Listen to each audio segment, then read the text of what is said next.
The most popular question on our poll, our recent poll for January, was about making a bird bath. So I thought we would do a bird bowl, which is pretty much the same concept. And I got this terrific one out of terracotta from Bunnings. It's a great size, and I'm assuming already sealed, but we'll test that. It's 18 inches from edge to edge, or 46 centimetres, so that is really good. And how deep is that? Maybe 10 centimetres deep. So even the big currawongs will be able to get in there and have a really good bath. Once you've selected the type of bird bath or bird bowl that you want, you need to then determine how to prepare it. Personally, I love terracotta because it's just so easy to work with. It's not too heavy. We know they work. So one of the first steps I'm going to do is doing the edge, but absolutely first is, do I need to seal it? So the test is to put your fingers in some water, drop some bits of water on there, and if it bubbles or beads, as it's showing there, I don't need to seal it. Bonus are two things. I'm going to edge it first, and I'm going to use these lovely glass tiles. I've used these before on bird bath and they're just terrific. But what I'm going to do is slightly keystone them so I get the perfect fit around the edge. So this is something I can do while I'm thinking about, I want a spiral, and how on earth am I going to do that in this bird bath? How do I find the centre of my bird bath and draw the spiral? This is our nerdy bit. We haven't done a nerdy bit for a while. Stay tuned. Way back we had a tutorial about making mandalas and how to find the centre of a circle. We're going to do something very similar. So I've got this paper that I got from the local stationers, which is basically kitty craft paper. So the first thing to do is plonk it on and draw the circle. I'm going to use just a big black Sharpie to draw my circle all the way around the bath, and then I'm going to cut that circle out. Okay, we've got our circle all cut out, and to find the centre you just need to, well, using this method, I'm sure there are many methods, people who've got snazzy rulers and such, but this does it for me. So fold the circle in half, or as close to half as you can get it, and then fold it in quarters. Oops. And fold it in quarters. So now we have the centre of a circle.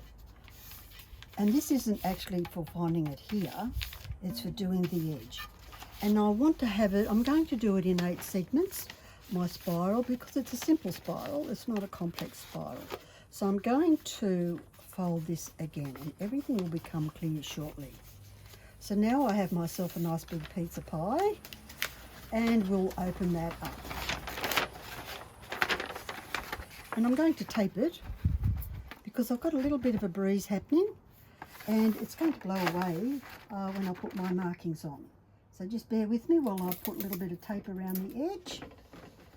I'll cut all the boring bit out. Okay, it's all taped on, and now I've got my marking lines. So I'm just going to put the marking lines all the way around the edge here.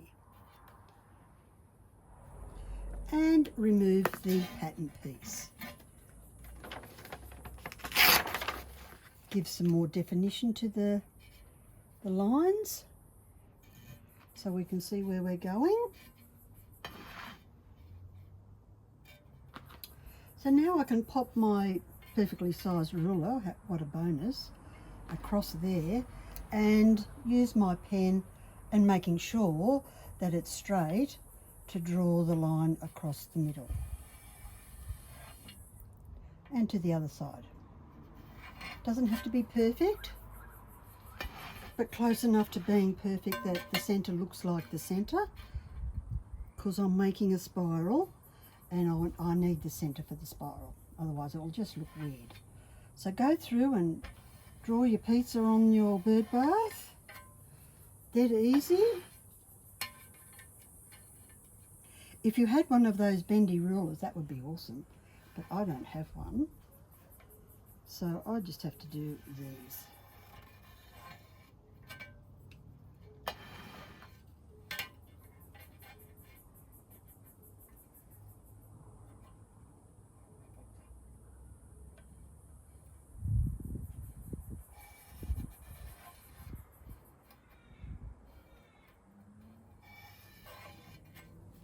Okay, so that looks pretty good for the centre of the bird bath. I'm switching to a pencil now because I have absolutely no clue how this spiral is going to work out.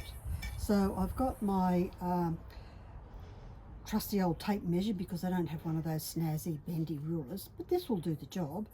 And in this instance, I'm going to use inches, only because it's an easier measure than 3 centimetres, 6, too much adding up for me. Inches way better. So from the centre, I'm going to measure 1 inch on one of the arms. Then I'm going to come over here and measure 1.5 inches. And then the next one is going to be 2 inches.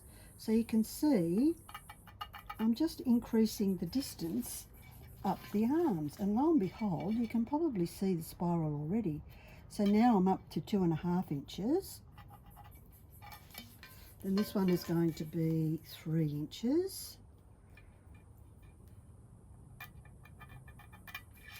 And then we're going to have 3.5 inches.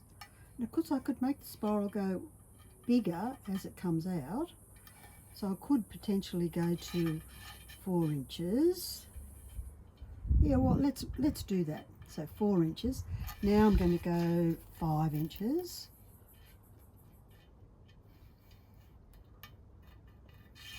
Then 6 inches.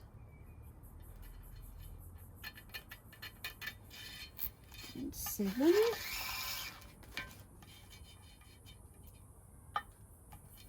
Feel free to convert it to centimetres, but you can see it's much easier for my poor old head to add up. Now I'm at 8 inches. I'm almost to the edge of the, or the underneath of the pot. 9 inches.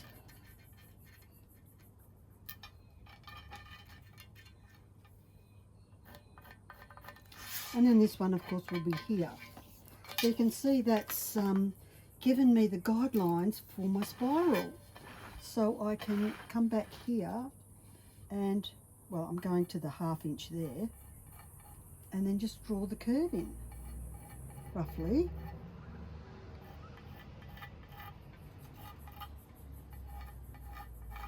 And voila, we have a spiral. I don't even need to rub it out or do another one or pick a different coloured pencil because I made a terrible mistake. So it's sort of a roughly curved. So when you put your curves in, always do the sort of, if you're going to put tiles on that, keystone it and make sure the curve is a curve and there are no flat spots when you lay your tiles out. Oh, I think I might just come under a bit there. Slow this curve down as I get the, no, we need to bring it up. It's nice to be a bit creative, but no, this is what I want. So that's perfect. So when I go to do my leaves, I was thinking a spiral of leaves in the bottom of the pot might look terrific.